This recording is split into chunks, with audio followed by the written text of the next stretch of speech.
माझं सिलेक्शन म्हणजे माझं जॉईनिंग ॲज अ तहसीलदार 1998 मध्ये झालं आणि माझं लग्न 2002 मध्ये झालं. म्हणजे तहसीलदार झाल्यानंतर तब्बल 4 वर्षांनंतर माझं लग्न झालं. आणि तालुक्याचं तहसीलदार असणं म्हणजे एक फार वेगळी गोष्ट असते बरं का, की हाताखाली भरपूर सारा स्टाफ असतो आणि त्याच्यासोबत घरामध्ये सुद्धा काम करणारे भरपूर सारे लोक असतात. म्हणजे तालुक्याला तहसीलदार असताना मला स्वतःच्या पांघरुणाची घडी कधीच घालावी लागली नाही किंवा स्वतःच्या समोर वाढून जे ताट आणलेलं आहे ते जेवण झाल्यानंतर उचलून सुद्धा कधीच ठेवावं लागलं नाही. अशा सगळ्या परिस्थितीनंतर जेव्हा 4 वर्ष मी तहसीलदार होते आणि त्याच्यानंतर माझं लग्न झालं, तेव्हा सणावारांसाठी मी नांदेडला म्हणजे माझ्या सासरी जात असे. म्हणजे काय होतं माहीत आहे का, की पद हे पदाच्या जागी जर आपण ठेवलं ना तर व्यवस्थित आपल्याला प्रत्येक भूमिकेला न्याय देणं जमतं बरं का.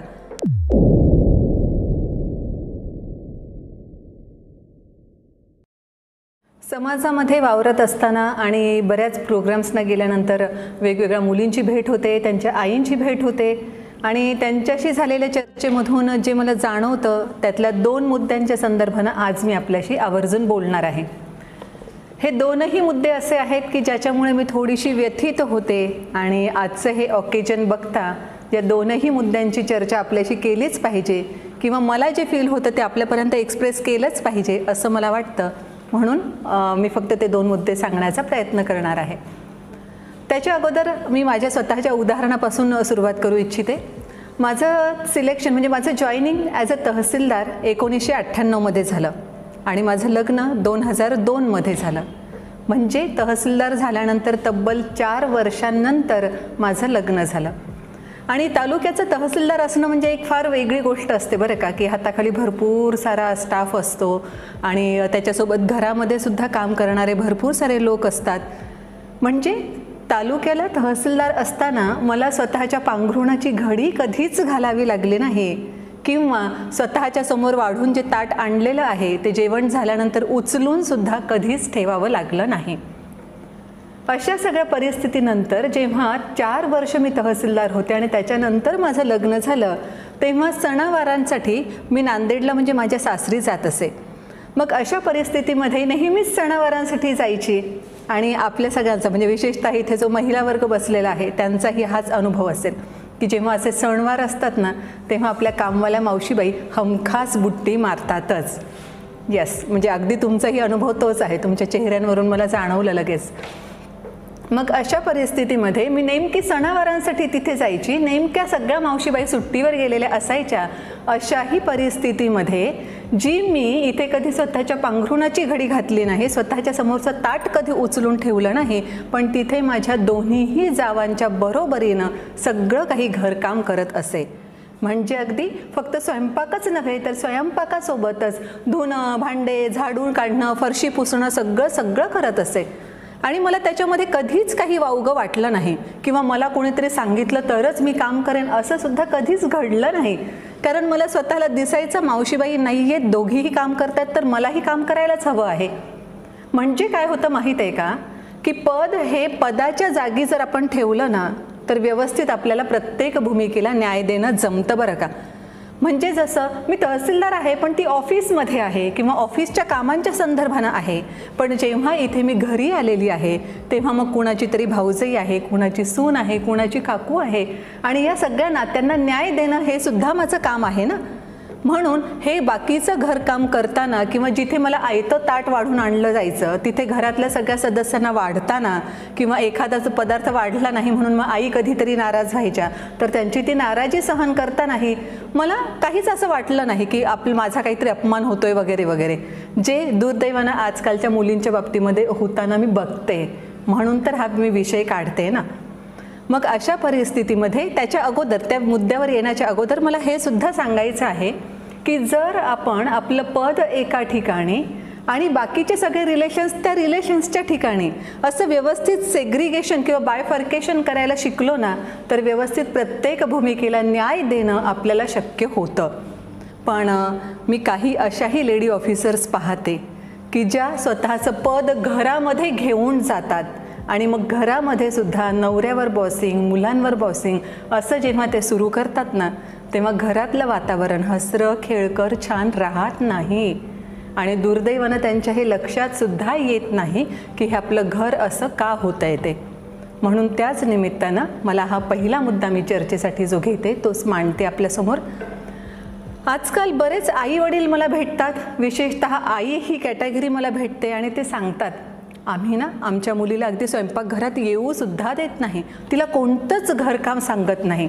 आम्ही फक्त तिला हेच सांगत असतो की बाई गं तू सुद्धा त्या मॅडमसारखा भरपूर अभ्यास कर, छान शिक आणि त्या मॅडमसारखी खूप मोठी हो, असं आम्ही तिला सांगत असतो. असं भरपूर सारेजण मला सांगतात.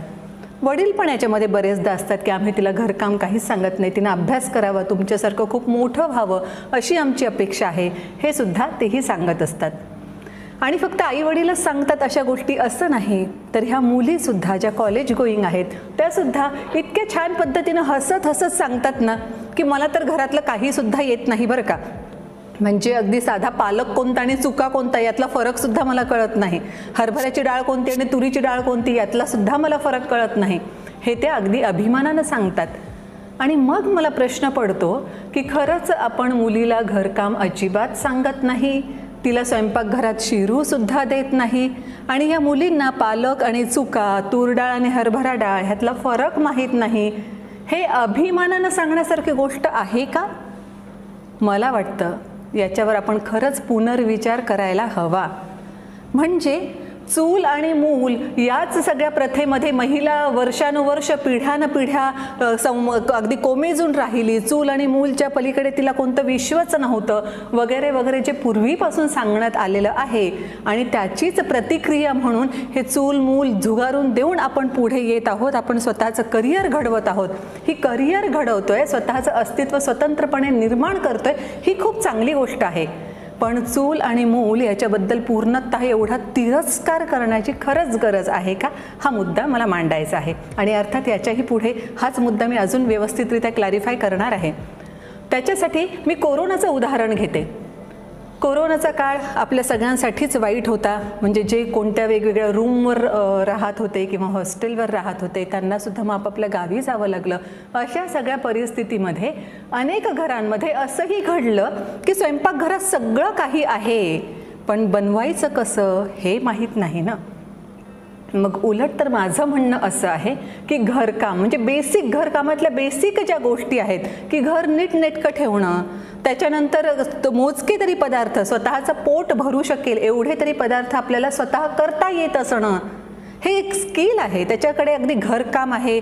चूल आणि मूलमध्ये आम्हाला कुठेतरी जखडलं जात आहे म्हणून ह्याचा आम्ही अगदी तिरस्कार करतोय किंवा हे अगदी झुगारून देतोय, अशा एवढ्या तीव्रतेचा विचार करण्याची गरज नाही. एक टोक किंवा थेट दुसरं टोक असं गाठण्याची गरज नाही.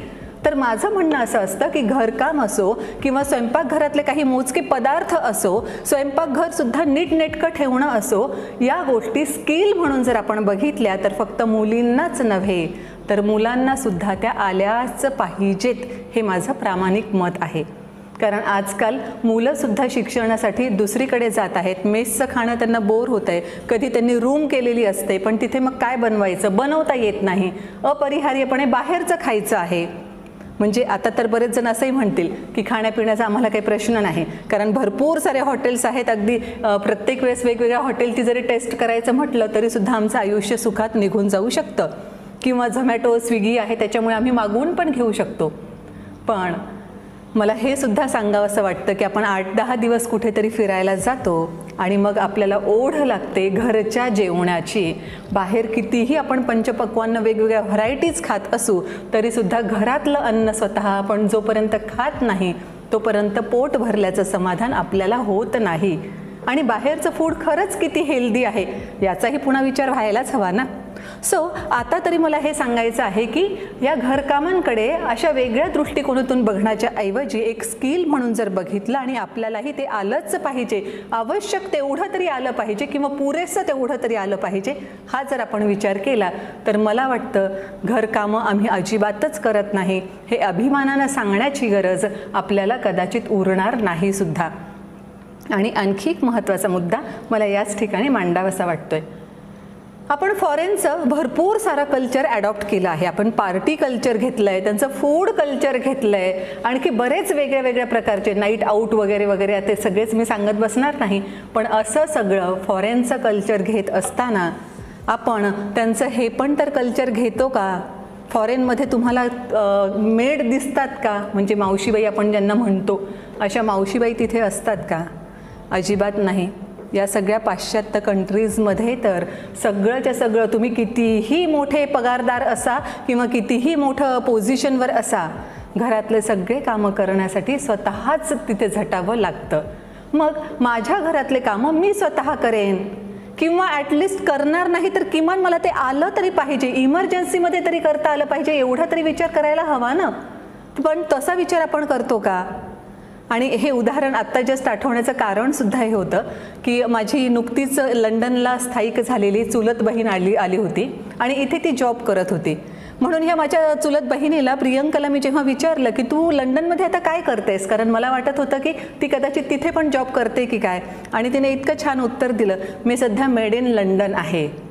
म्हणजे आपण जे म्हणतो ना made in China, made in America, तसं मेड इन लंडन जरी असलं तरी हे स्पेलिंग वेगळे, MAID.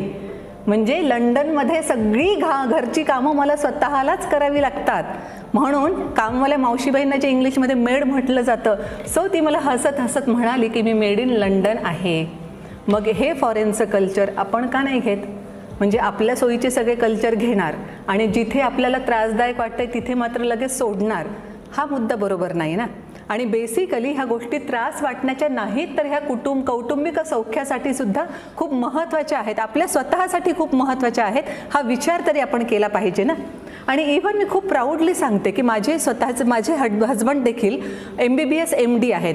पण जेव्हा इलेक्शन्स लागायचे आणि माझी मुलं अगदी छोटी छोटी होती तेव्हा त्यांना सांभाळण्याचं, त्यांना खाऊ घालण्याचं कामसुद्धा किंवा त्या वेळेपुरतं सगळं घर व्यवस्थित ठेवण्याचं काम माझ्या हजबंडने सुद्धा केलं. म्हणजे जे मी म्हटलं की फक्त मुलींनाच हे सगळं आलं पाहिजे असं नाही, तर मुलांना सुद्धा येणं ही काळाची गरज आहे. आणि अर्थात दुसरा मुद्दा हा पण लगेच येतोय ना की आता हे मुलं जेव्हा मोठी होऊन लग्न करणार आहेत तेव्हा त्यांच्याही बायकांना काहीच येत नसणार नाही. अशा वेळेस तुलाही काहीच येत नाही, मलाही काहीच येत नाही म्हणण्यापेक्षा तुला काही येत नसलं तर मला थोडंसं तरी येतं, याच्यासाठी तरी ह्या मुलांनी किमान शिकून घेतलं पाहिजे ना. एनिवे, जोक अपार्ट, पण खरंच आपल्याला मोजक्या तरी गोष्टी येणं किती आवश्यक आहे हे मी तुमच्यापर्यंत पोहोचवू इच्छिते. त्याच्यासोबतच आणखी एक मुद्दा मला असा जाणवतो की खरं तर शिक्षणामुळे आपली वैचारिक प्रगल्भता वाढली पाहिजे, आपले विचार परिपक्व झाले पाहिजे अधिकाधिक. पण तसं होताना दिसत नाही.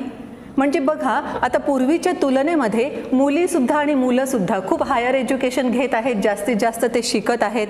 इतकंच नव्हे तर पूर्वीचं लग्नाचं वय बऱ्यापैकी कमी होतं आणि आता जवळपास 24, 25, 26, 27 किंवा अगदी 30 सुद्धा काही वाटत नाही, अशा पद्धतीचा समाज आपला बदलाकडे चाललेला आहे. मग माझं म्हणणं असं आहे की ह्या तुमच्या वाढलेल्या शिक्षणासोबत आणि तुमच्या वाढलेल्या वयासोबत ही वैचारिक प्रगल्भता सुद्धा वाढली पाहिजे ना. पण प्रत्यक्ष समाजामध्ये बघत असताना ही वैचारिक प्रगल्भता किंवा परिपक्वता वाढल्याचं अजिबात दिसत नाही. त्याच्या उलट काय वाढलं आहे, तर त्याच्या उलट अहंकार वाढला आहे. आणि प्रत्येकच जण इतकं आर्थिकदृष्ट्या सक्षम झालेलं आहे की कुटुंब टिकवणं किंवा कुटुंबामध्ये राहणं किंवा खरंच काहीतरी आपण कुटुंबासाठी केलं पाहिजे असं वाटणं अजिबात जाणवत नाही. म्हणजे कुटुंब तुमचं किती जणांचं आहे? अगोदर तर जॉईंट फॅमिलीज होत्या, जॉईंट फॅमिली आपण सोडून देऊ. मग काय झालं, ह्या जॉईंट फॅमिलीच्या आता कोणत्या फॅमिली झाल्या? चौकोनी कुटुंब झालं, हम दो हमारे दो. काही घरांमध्ये ते सुद्धा नाही, हम दो हमारा एक, असं त्रिकोणी कुटुंब झालं. आणि ह्या कुटुंबाचं त्रिकोणी कुटुंबात रूपांतर होण्याच्या अगोदरही फक्त नवरा आणि बायको असे दोघंच जण असतात, म्हणजे ते दोघांचंच कुटुंब असतं.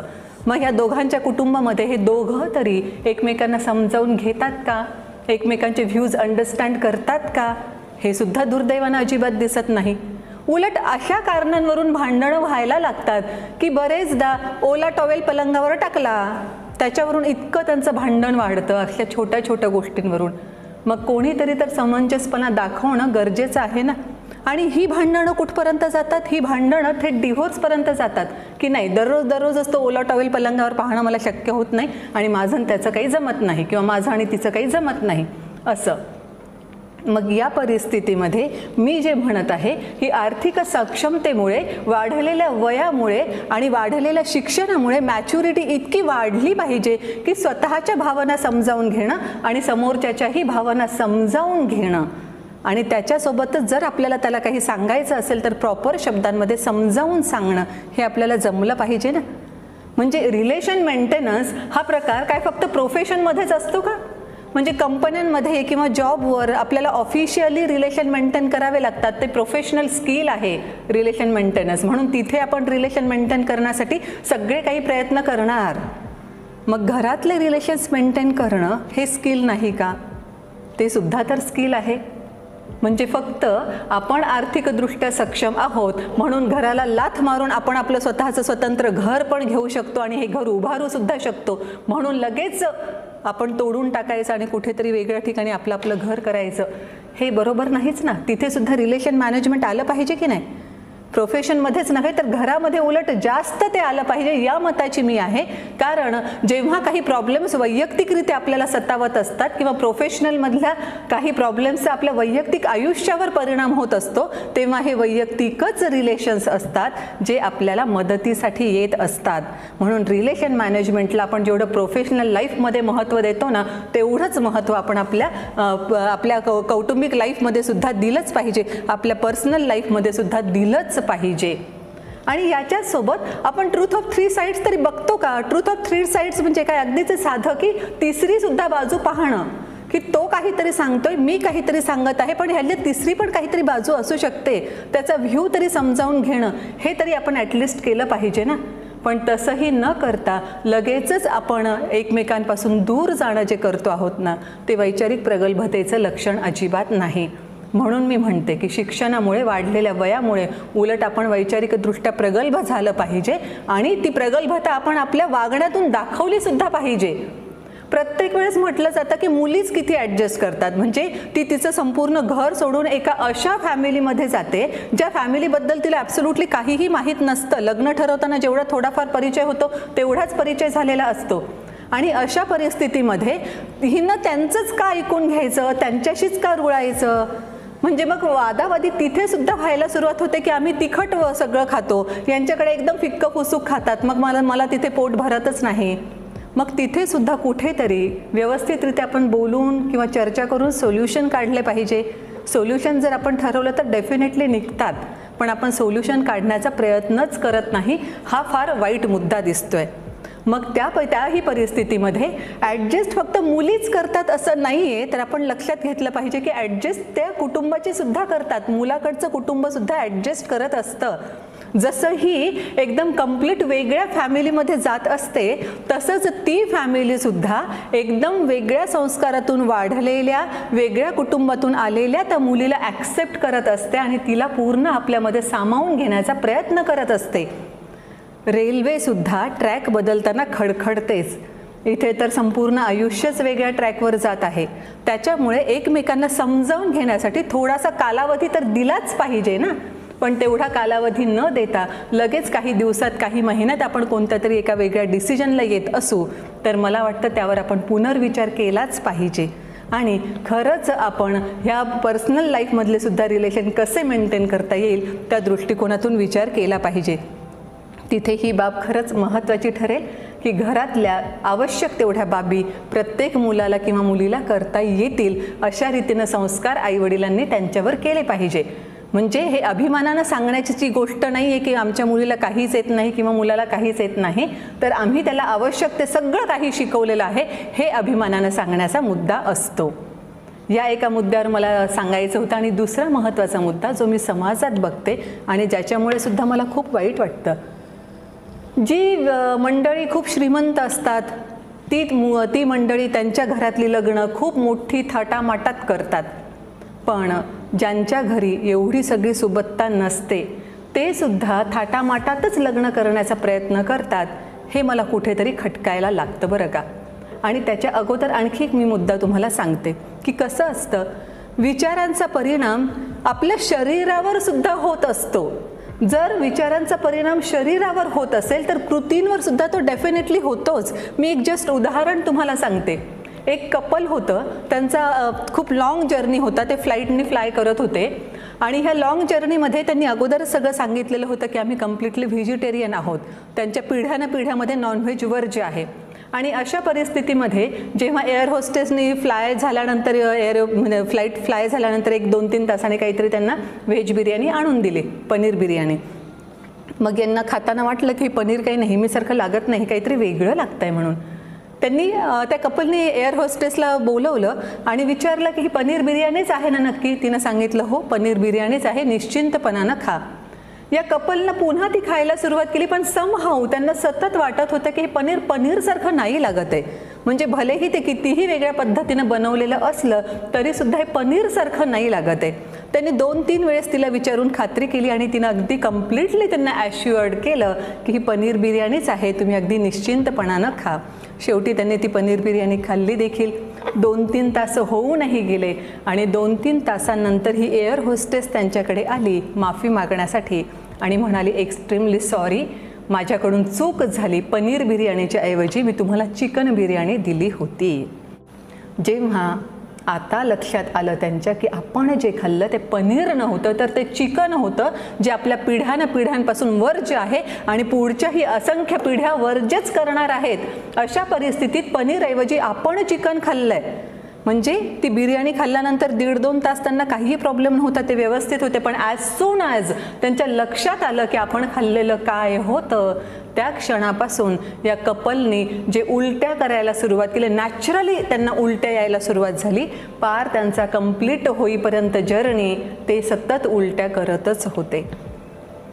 माझा सांगण्याचा काय मुद्दा आहे, विचारांचा परिणाम आपल्या स्वतःच्या शरीरावर सुद्धा इतक्या दृश्य रूपानं होत असतो.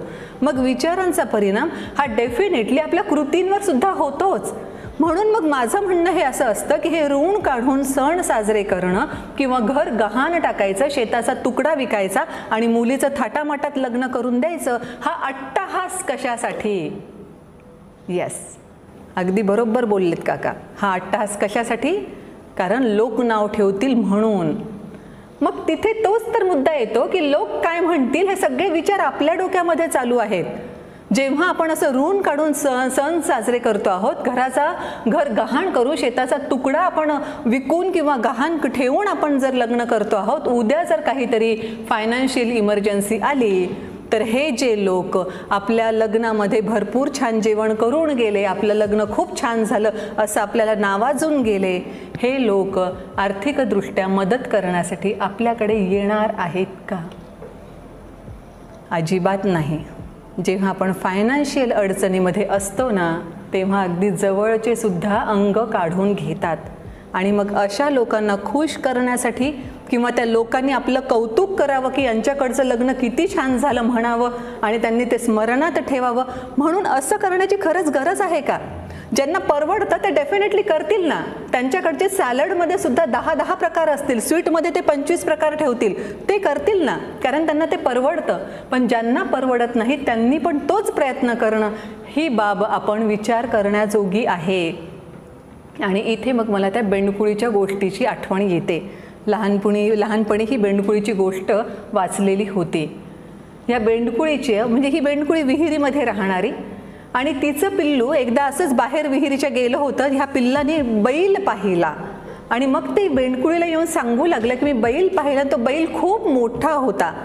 ही बेंडकुळी स्वतः फुगली आणि तिने सांगितलं की एवढा मोठा होता का? नाही ग, ह्याच्याहीपेक्षा खूप मोठा होता. ती अजून फुगलं, तिनं स्वतःचं शरीर अजून फुगवून दाखवलं. एवढे मोठे होते का ते तू पाहिलेलं जे काय होतं ते? नाही, ह्याच्याहीपेक्षा मोठा होता. आणि ती स्वतःचं शरीर एवढं फुगवायला गेली की ते शरीर फुगवता ती स्वतः फुटून मरण पावली. खरंच समाजामध्ये वावरत असताना असेही बरेच पालक दिसतात ज्यांनी आपल्या मुलीचं लग्न अतिशय थाटामाटात लावलेलं असतं, याच कारणासाठी की लोक काय म्हणतील जर व्यवस्थित केलं नाही तर, किंवा मग लोकांनी अगदी भरपूर वर्ष हे लग्न लक्षात ठेवलं पाहिजे, ह्या लग्नातलं पदार्थ लक्षात ठेवले पाहिजे वगैरे वगैरे, बरेच काय आयडियाज त्यांच्या डोक्यामध्ये असतात अशा वेळेस. आणि मग नंतर ते कर्ज फेडता त्यांच्या नाकी नऊ यायला सुरुवात होते. किंवा दुर्दैव त्याच्याही पुढे असं काहीतरी असतं की असं काहीतरी घडतं की ही मुलगी घरी परत येते आणि मग आता तिला तिच्या पायावर उभं करण्यासाठी तिचं शिक्षण करण्या इतपत सुद्धा पैसे अवेलेबल नसतात. सो पुन्हा एकदा जेव्हा आपण थाटामाटात लग्न करायचं असं म्हणायला लागू ना, तेव्हा खरंच ते आर्थिकदृष्ट्या आपल्याला परवडतं का हे आपण बघितलंच पाहिजे. आणि आजच्या या निमित्ताने ह्या 2 बाबी तुमच्यासमोर सांगणं मला खूप महत्त्वाचं वाटत होतं. आणि त्याच्यावर खरंच मी सांगते म्हणून तुम्ही ऐकावं आणि मान्य करावं असं माझं अजिबात म्हणणं नाही. पण व्हॉल्टेअरचं एक विधान तुमच्या लक्षात आणून देते. व्हॉल्टेअरने असं सांगितलं होतं, खूप मस्त विधान आहे बरं त्याचं, मला फार आवडतं. हे व्हॉल्टेअर असं म्हणाले होते की तुझं मत मला मान्य जरी नसलं तरी सुद्धा तुला तुझं मत मांडता यावं याच्यासाठी तुझ्या बाजूनं लढायला मी तयार आहे. म्हणजे अभिव्यक्ती स्वातंत्र्याची गळचेपी वगैरे वगैरे जे म्हटलं जातं ना, तर खरंच अभिव्यक्ती स्वातंत्र्य व्यवस्थितरित्या वापरता यावं याच्यासाठी केवढ्या लेवलचा विचार व्हॉल्टेअरने केला की मला तुझं मत मान्य नाही आहे तरीसुद्धा तुला जर तुझं मत कोणी मांडू देत नसेल तर तुझ्या बाजूनं आणि त्यांच्या विरोधात मी स्वतः लढणार आहे असं व्हॉल्टेअर सांगतात. आणि अर्थात व्हॉल्टेअर एवढा खूप म्हणजे त्यांच्याशी मी अजिबात कंपॅरिझन करत नाही आहे, पण मला फक्त एवढंच सांगायचं आहे या निमित्तानं की लगेच पटलं किंवा नाही पटलं म्हणून झुगारून देण्याच्या ऐवजी मी जे मुद्दे मांडले त्याच्यावर किमान विचार तरी करावा. आणि अर्थातच विचार केल्यानंतर तुम्ही योग्यच डिसिजन घ्याल याच्याबद्दल मला पूर्ण खात्री आहे. Thank you so much.